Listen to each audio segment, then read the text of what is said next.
Welcome back to the Yonko Podcast, where we just reacted to One Piece Chapter 1080, The Legendary Hero. But now we're going to talk a little bit, review this chapter, get some ideas on where me and Kat think the story might be going. But before we get into that, let's go ahead and just remind y'all, if you enjoy this content, please like, comment, subscribe, make sure our metrics are going up. We would really like to be one day partnered with YouTube, or just have a bunch of you guys supporting us down the road, so we can keep making really fun content that we enjoy making. So with that out of the way, Kat, where would you like to start? I guess at the beginning. Yeah, always good. I'm so glad to have a Kobe update. I have never been so happy to see our little pink-haired boy. Honestly, the last time I even felt like this good about him was when he helped that one government ship that was heading to the reverie, and he swam up and destroyed the sub. Obviously, it was good to see him on Amazon Lily the last time we saw him, but that obviously was in defeat, so it wasn't as cheerful. Yeah. It's good to see him being a hero, and I think it's interesting, scrolling down, the cross that he's wanted by Cross Guild of 5 stars. I'm actually very surprised at how soon, but also I shouldn't be, that we got a Cross Guild bounty so soon. But the first one we see is specifically for Kobe and not an admiral or somebody else. But I think it's interesting though. I'm wondering why he's 5 stars. Is it because he really is just all that? Is it because later in the chapter, it's the hero status. I think it's truly the hero status. I don't know if it's specifically about GARP's knowing the connection, evaluation of him, rather, or his trust in him. I just think it's that he's a hero. But I was thinking also because Buggy's the leader of Cross Guild, does he possibly know of Luffy and Kobe's relationship? No, because they would have separated ways before obviously Luffy met Buggy. But people talk. People talk. I'm trying to think of anybody in that situation who would know about Kobe specifically, because Crocodile wouldn't have ever met Kobe. Anyone from Water 7? I can't think of anybody in Cross Guild that was part of Water 7. So no, it's a thought. Don't get me wrong. I'm currently just pinning it on his hero status. The Rocky Port incident, stuff like that. So it's what I'm leaving it at for now, but it's very cool to see, first off, a Cross Guild. When Cross Guild was introduced, it was already fun to speculate on oh, hey, look, Cross Guild's kind of doing the exact same back at the government of here's a reverse card, we put 500 million. We put 500 million on one of your captains. It's interesting that, as far as I can tell, 5-star is the most, maybe? Yeah. That's what it's seeming like. Which I'm we're talking about, in reference to our last video of our power scaling and whatnot, if, Luffy is in, the top 10 by our standards, and he's worth, 3 billion. What does that make, admirals? Shouldn't they be worth at least, $1 billion of Cross Guild's money, if not more? Because you gotta understand, a lot of these people are probably gonna die trying to fight some of these folks. Yeah. Kobe strikes me, don't get me wrong, he seems like he's way stronger than Usopp to me. But this strikes me as the Dressrosa thing where Usopp was the one who pissed Dofi off the most and got the highest bounty in that death game. I still think Kobe's definitely stronger than Usopp. Oh, yeah. Currently. I don't know what Kobe's powers are or what he does, but he's stronger than Usopp. He's been trained by a man who can, do a galaxy fist. What the fuck? Yeah. We'll get there. Trained Luffy. I like seeing some more of Blackbeard's crew's powers. So Pizarro's power just seems like an offshoot of Pika's power. Yeah. Because a lot of people compared a lot of Dressrosa's powers to just like, hey, we took Baroque works from Alabasta and then just like made some of their powers more. Like the ton fruit versus the kilo fruit. I'm just like, gosh dang it, Oda. You're very creative on a lot of things, and then there are things where it's like, why can't we have something a little bit different for this? Yeah. Still interesting, and I'm excited to see what happens with Pizarro on... I don't even know how to say it. Pizarro. Thank you. I'm pulling an Alex right now. Shiru, we already knew he was an invisible man. But the island fruit, so does that mean that he is now the island, or can he just change the island around? I would assume he can change the island. Like, I truly think it is like Pika's, where he can become one with whatever island he's on and then change it as he wants. So, if anything, like, it would be the next evolution of Pika's fruit, because Pika had just mostly control over, like, stone and stone-based things. Whereas this, it's like everything that's on this island. So he might be able to actually even like grow trees and shrubbery and make it pretty if he were, a pirate. He could be a landscaper for. We already knew about Shiru getting Absalom's fruit. Yeah. And then, lo and behold, Vasco Shot got the Glug Glug fruit. Big surprise there.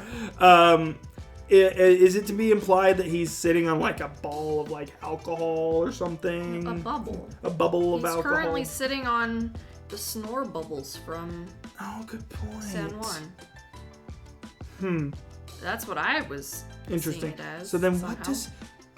But so is he made out of booze then? I don't know. Like that's... His is the most like not clearly defined to me right this second. But also San Juan's isn't really either. Yeah, but I can see how he can make things big. He could either make himself bigger or just make other things big. Yeah. So like, I don't know. Is that a fruit he already had? Because motherfucker. Well, no, I'm asking the question because it's never been confirmed until now, as far as I'm aware. Because like he showed up at Marineford and was obviously like hiding behind Marineford, but he was already huge. Yeah, go ahead and look. Let's see what the wiki says. Because if this is something that I wasn't aware of, and like whatever, One Piece is long, I forget things. I'm trying to think. Actually, I'll let you finish looking that up. Wiki hasn't updated that he even has a fruit. Okay. So, if that's the case, then that means that he wasn't confirmed to even have a fruit until this chapter, and obviously this isn't the official release, so the wiki usually kind of waits until the official release of the chapter, so we'll see. I love all their ideas on like how they're trying to do this, and of course they gotta be aware of like Teach getting pissed off with them. Yeah. I kind of like Vasco Shot's idea. I'll just burn down town. I like that one even better than Pizarro's idea. San Juan's being lazy, doesn't have anything to do, passed out. Kobe is running, and then flashback. I like the flashback. I enjoyed a lot of the flashbacks that we saw. They were just 2 brief ones. So Blackbeard wants to make Hachinosu an actual kingdom. That's so interesting to me. Yeah, why does he want... why? He's so strange to me. And he doesn't care if it's government affiliated either. No, yeah, he doesn't. What is he planning? I don't know. I don't even know what he could be planning. This is so strange because, like, obviously, with his original plan, looking back, and we'll see when it all pans out, if it pans out, if I think it's brilliant, because his previous plan was brilliant, in my opinion. I think it is so crazy to think about, he goes through this whole thing. He's gonna capture Luffy, who was $100 billion man at that point, to then get himself into the Warlords, which the Warlords wouldn't have even had an opening if it weren't for Luffy in the first place. And there's just so many crazy things with that. And then he obviously captures Ace instead, giving Ace to the government, secures his position as a warlord, which then he uses to go to impel down, which all of the warlords have the right to do if they so desire. And then he breaks out some of the worst criminals ever to join his crew and gets a dope-ass swordsman. And then obviously he uses all of that surprise to then show up at Marineford and steal Newgate's fruit. Yeah. Like, it's insane. And the only thing about that obviously we are still questioning to this day is how are you able to hold on to both fruits, you crazy bastard? I don't know what... So then, to then take that, where obviously the government doesn't want anything to do with him because the last time they trusted him, some shit went down. Yeah. Not totally his fault, but... There's so many things that were set in motion by so many different people. Yeah. Why on earth would he, A, want to be government affiliated if that's what he's able to make happen? But B, why would he ever assume that they would ever trust him with that? Yeah. Ever again? Like, I don't know. I am very not sure of what's going to happen with this. Also, the implication of this flashback and then what it was like happening before we got this flashback, Teach isn't on the island. Wait, I know that. He's with Law, hopefully. Still. Hopefully we're not having him show up at Egghead. Like... I would be very pissed off. We need him to not. I don't need him being part of it. But I mean, also, they're close enough to Egghead that means Kobe and Garp could show up too. I'm still on the bandwagon of Garp's gonna end up showing up at Egghead and helping Luffy escape. Maybe intentionally, maybe not. He's trying. He's throwing cannonballs at them like he was at Water 7, but he keeps on accidentally hitting the other 100 Navy ships. Yeah. That'd be funny. And he truly is doing it accidentally.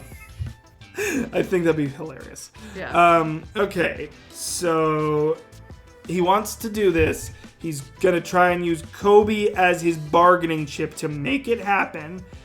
Until Kobe's like, not gonna work. Reverse card, not gonna work. I quit the Marines, like, officially, or like... is the one that explains why, like, what it means. Do you think... Did we have theories? And I don't know if it was specifically you, or, like, Alex and Brock and I, or, like, other folks I've talked with One Piece, or about One Piece. I thought we had a theory that Aokiji was the one who, like, formed Sword, potentially. That wouldn't have been... Or was, like, still part of Sword. I could see Aokiji being part of Sword still. Because obviously, like, how else would he know so much about it? Other than, he was very high up in the Navy. Yeah. You would hope that the Vice Admirals would know all that. You would think. I don't know. The Sword's still kind of a mystery to me. I like the more explanation we've got of it. So that means Drake was Sword too, wasn't he? Drake was Sword. Yeah. Obviously, a bunch of the people who showed up later in this chapter, we'll talk about them. But a bunch of them were all Sword members. Yeah. Okay, and actually, looking at this group right here, so we got Blackbeard, we got Kuzan, we got Van Augur, Doc Q, and Pizarro, which Pizarro's not part of the island, so I think, it's where he kind of molds into it. These four, as far as we're aware, we didn't see Kuzan specifically, but he was the one who captured Pudding, so we assumed he was there. But at least 3 of these people were present at the fight with Law. Okay. Yeah. So, leaves Kuzan, which, of my theories for who's on that ship outside of Egghead, I've either theorized that it's Aokiji, Kuzan, or why did I forget her name? No, lady who can change her face. I'd made a whole theory about this with Alex. Katrina Devon. There we go. So that's weird. Okay. They can fight an emperor without authorization. That's crazy to me, because obviously not even CP0 has that ability. But at the same time, it totally makes sense because they're with the Navy, but at the same time not with the Navy. Yeah. That they get the Navy's protection as long as the Navy agrees with what they do, but as soon as they do something do something against us, we can just cut you off and or we even disavow. that the Navy's like, ooh, we wanted you to do that, but that didn't turn out the way we wanted, so we're gonna blame you. Or we're gonna disavow you and just like... Yeah, and say, oh no, we totally didn't tell you to do that. Okay. So obviously after all of this, Blackbeard is still like, let's see how far we can take this, so I'm gonna keep him. Because the public wants their hero. Yeah, exactly. Like, that's... And then Perona shows up. Yeah, Perona, which we knew Moria. when we last saw her with Mihawk, she had learned that Moria was alive. Yep. And they parted ways. Because the warlords were being abolished. Yeah. It's cool to see that she is here. I hope that this isn't the only thing we'll see of her. Oh, I hope not. I'll let you out. If you free Moria-sama, he's in one of the deeper cells. Do you think Kobe accomplished that? I think so. Because I think Kobe is a man of his word that he's obviously out, so that means he agreed to free Moria. So I don't think he's going to go against that. Yeah. No, that's true. Okay. Oh, okay. When I read this, I didn't understand who was saying it. It is Kobe saying that. I just read it. Yeah. There were so many random voices happening everywhere for me. So I made it teamed up with the pirate, so he clearly did team up with her, and or Moria is who he could be speaking about here. Yeah. Doesn't change my duty, so wonder what... Oh, I'm assuming he's just talking about protecting the citizens and other folks that he saved but just his duty to actual justice and serving the people. Yeah. So. Okay, 3 Marines are attacking the port. Like, this is where shit got wild in this chapter. And Kobe's just like, wait, they're saving me? No, I'm not that important. No, I know. And I like the humility from him. Yeah. But also, like, own up to it, man. Like, GARP's coming to save you. He obviously doesn't know it's GARP until the end of this chapter. Yeah. But, like, he's clearly made an impression on some people. Who's the Logia Marine? So, are you talking about the one with the clay fruit? Oh, did we already go over that? So that was Prince. So what I understood from this was he has like a golem fruit, and so he's able to make a bunch of clay things. So when this thing and like a bunch of these guys, it looks like, get beheaded, they're just made of clay. So they just reform. That makes sense. At least that's what I'm getting from this. Then the freaking buildings start moving. You got freaking Suru's granddaughter over here being a dominatrix with a bunch of buildings. Yeah. And a cute one at that. I love her design. That's fun. She giving me Robin from Dressrosa vibes with that hat. Yeah. And I love her little seagull with the flowers. It's just cool. And that's a sword that she's able to like turn into a whip. That's so cool. I love devil fruit powers. Yeah, they're just fun to see. Okay, so her name's Peacock or Kujaku, whatever. Okay. They get Kobe surrounded, and then a bunch of flowers. At first, when this happened, and maybe I could still be right. Remember how in the cover stories we saw that Vegapunk had like developed like those weapons that just shoot flowers, or like bullets that were just flowers or whatever. I was wondering if that was like something that maybe she has an ability to change that ammo into that. That'd be interesting. So we'll see if that gets a little bit more explanation. But yeah, good to see Hibari not bawling her eyes out, asking GARP and everybody for help. So then they check up on Prince. Like I said, he's a clayman who ate the squelch fruit. I hate that name. Hopefully the official gives it something better. I don't know. Yeah. And then what looks like Tashigi. Like it does. I'm pretty freaking sure that's Tashigi that came with them as well. Yeah. We didn't see Doll. Because remember when you were like, or was Doll left on the island? Maybe. I don't remember. Unless she went with the other fleet to Egghead. Maybe that's it. And if we missed that, sorry. Like I said, a lot of stuff happens, and then epic moments like what's about to freaking come up. How the hell did looks like they did a coup de burst, like up over the island. They got some Frankie tech, and they just like blasted the doghouse ship up onto Hachinosu. I hope their ship doesn't get destroyed by the fall after this, because they're not landing in water. No. I mean, unless GARP Galaxy fists the island. Well, that's the thing. The is like the Galaxy Fist gonna like catch the ship and it like lands on the other side, or it just straight down into the ocean, and so they have like a crater. He's gonna make a new marine fort where there's just like a hole in the center. It's just like water. Anyway. This is an epic like entrance by him. I love that GARP never takes anything seriously, even when he's coming to rescue his irreplaceable protege. But he's laughing as he's getting ready for this. Explains where Luffy gets it. So, I gotta just double check my list here.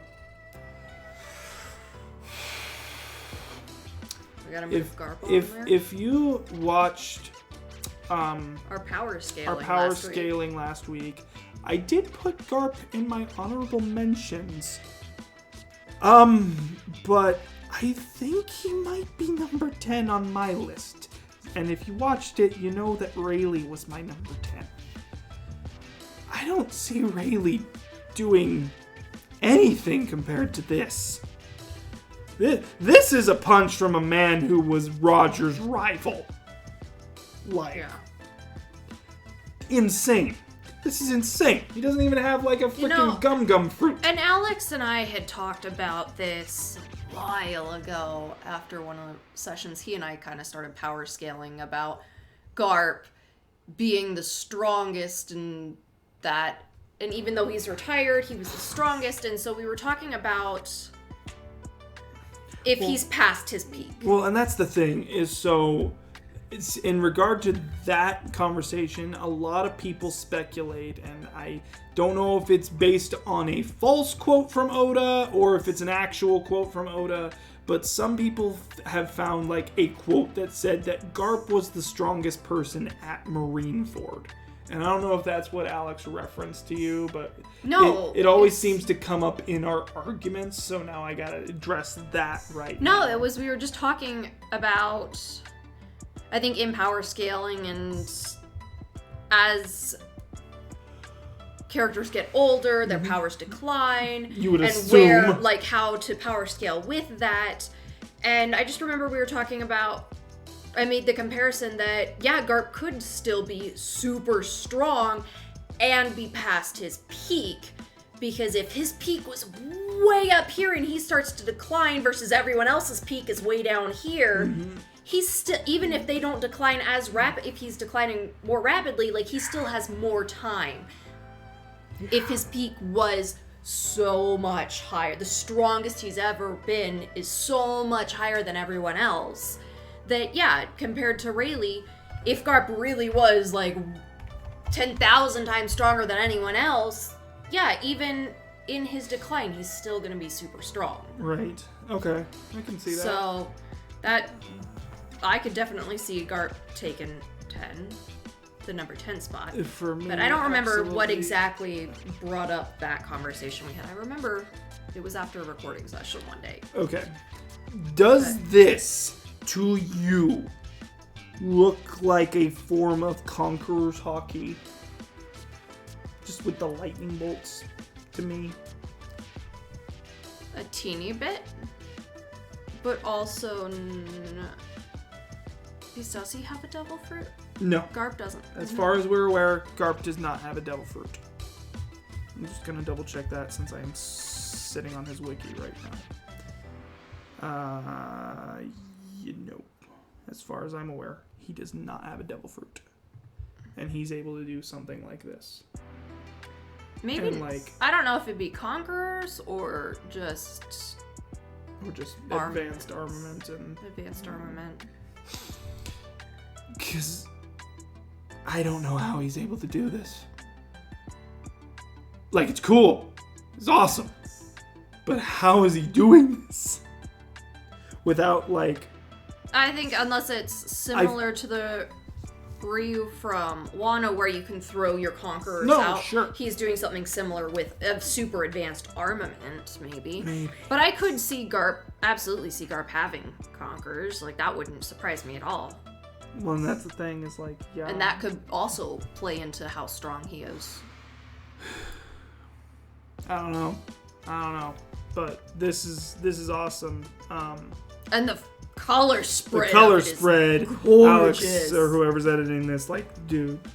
Oh, this is so beautiful. The galaxy colors are I hope gorgeous. That's what the anime and the official coloring give it, or something close to that. Go similarly. Because that's amazing. It is so pretty. That's so pretty.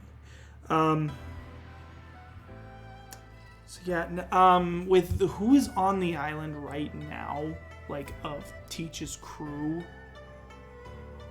I don't think there's, like, a tragedy right now, not unless, No. unless Blackbeard comes back and goes room.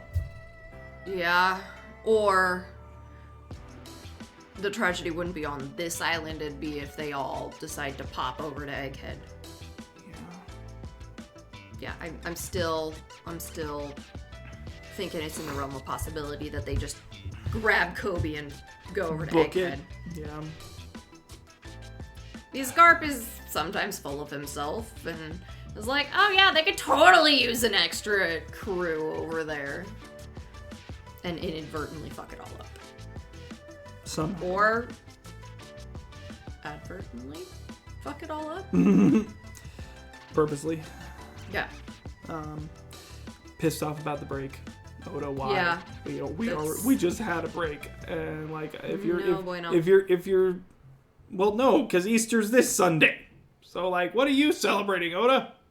I'm not familiar with all Japanese holidays, unfortunately, so I don't know what's going on. If it's a holiday or if it's just you need another break, and like that's fine. I respect you. And why would you leave me on this? Yeah. Because also, yeah, not a single update on what's going on back on Egghead.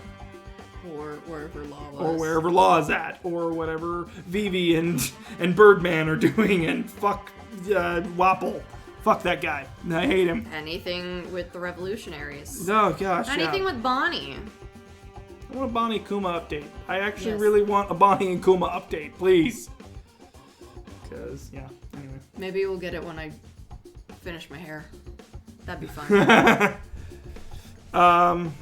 Yeah, anything else to talk about this chapter? I don't think so.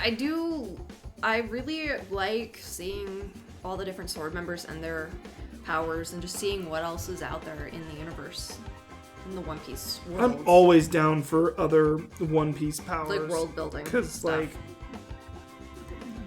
This was, while it was cool, it was also a really straightforward chapter. Really it was a straightforward. I was kind of like not feeling it at the beginning, and it was just kind of like, okay, where's this going? Kind of slow, and then slow. Boom in your and face. And of course, done. like every other chapter that's been happening in this arc, it's just like, oh, when I think it's slow as hell, here comes something to blow my mind and remind me that a lot of the people in this freaking world are just powerhouses. Mm-hmm. So, cool. Right. Yeah, with that, there is our review of One Piece Chapter 1080. Stay tuned or tune in a couple of days for our predictions for Chapter 1081 in 2 weeks' time. See you next time.